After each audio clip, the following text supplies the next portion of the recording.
What's going on, everybody? Welcome to my 2024 Minnesota Vikings mock draft. So if you love the Vikings and want to take and learn about some players that they may potentially take and pick, this is the mock draft for you. And I want to take and add that this mock draft is going to ruffle some feathers, and some people are going to love it, some are hate it. There's probably not going to be a whole lot of in between, but hopefully I get the opportunity to educate you on a few players you may not know about and that you may want to take and consider going into draft day. It's not like I have a say. It's not like you have a say, but hey, these are some names to watch out for because, hey, you know how it goes. This is dream selling season, right? So kicking off with my first pick of the draft is going to be none other than Michael Penix Jr. I know he has his history with injuries, but man, this guy is coming and he is bounced back. He's had a long college career. I want to say 5 or 6 years playing college football, and he's all that in a bag of chips, man. He's a big arm quarterback, probably the most accurate deep ball of any quarterback in this class. There's, people are probably going to take Drake May. I see him going top 5. Caleb Williams could slide out the top 5. And then outside of that, there's also the quarterback from LSU, right? So I see those guys potentially going ahead of Michael Penix. Now, of course, all that could change because the NFL Combine is, I want to say, second week of February. So on the 14th or 10th, I believe it is. So, but Michael Penix Jr., I definitely see it's totally realistic for him to be right there at 11. Moving on, we have Cedric Gray. Boy, let me tell y'all about Cedric Gray. Cedric Gray is a downhill linebacker. This guy, 6'2", 235 pounds. Over the past 3 years and counting, Gray has accumulated big-time numbers. Check this out, y'all. 340 tackles. 28 of those tackles were for loss. So that tells you he's everywhere. He's fast, agile, twitchy, as draft talk goes. And then those 28 tackles for loss, guys, he's creating plays in the backfield.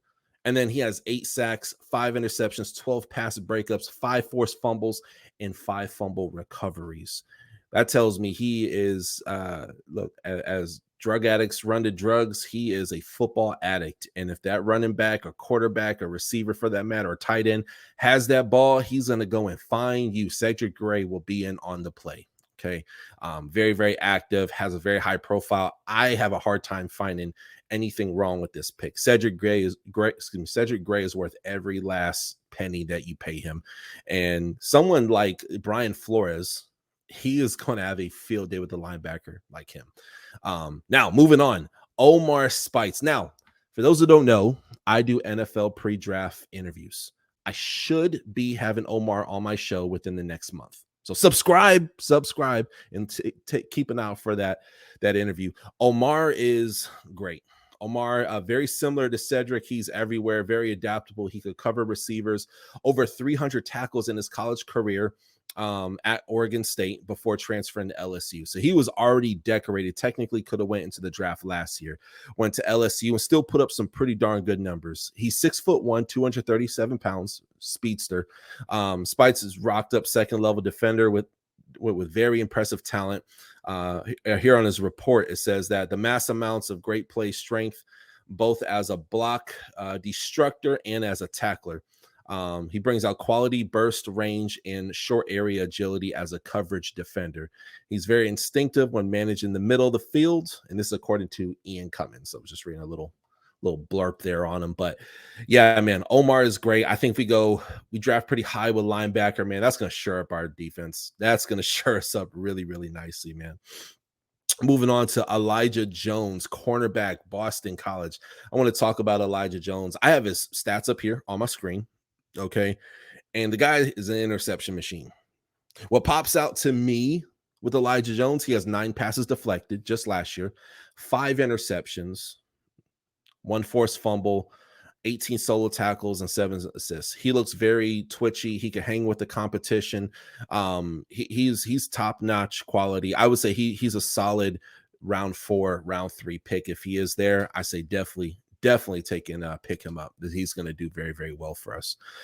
Moving on, we have Ray Davis, running back out of Kentucky. Now I have his stats on my screen. Now, he's 5'10", originally from the Bay Area, 216 pounds, so bigger guy.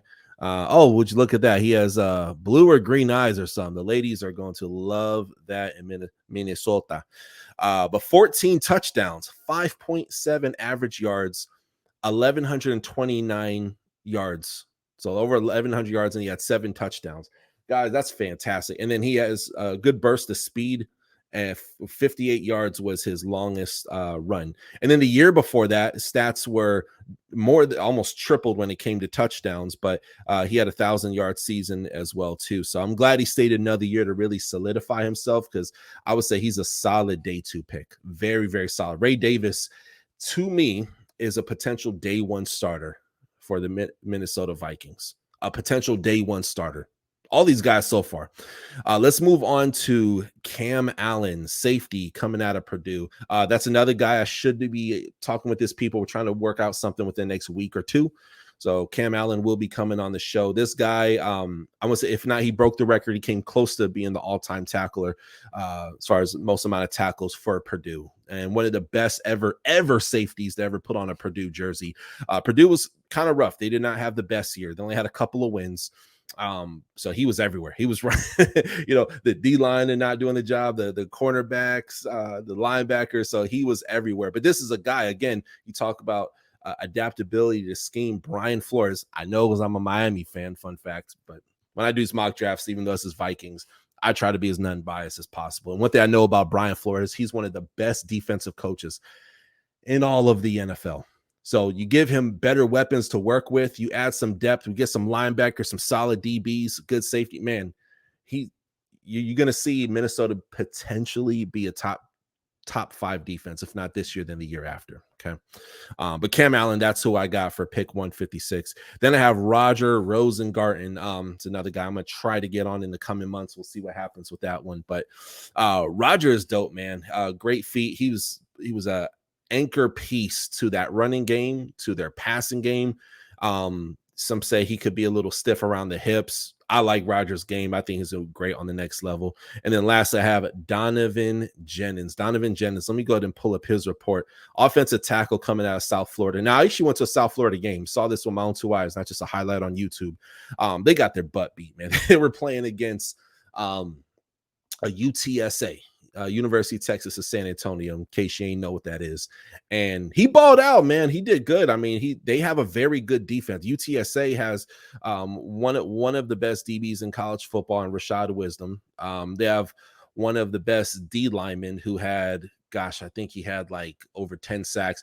But when it came to that left tackle, they weren't doing nothing with that left tackle. Now, these are depth pieces, and these are people who could potentially be day 1 starters. So just adding depth to that line, you want to make sure Michael Penix feels very comfortable. Now, I want to acknowledge, and I acknowledge this at the beginning of this video, that some of y'all want Kirk Cousins. I think Kirk Cousins is an excellent quarterback. In the past, he's been a choke artist in primetime moments.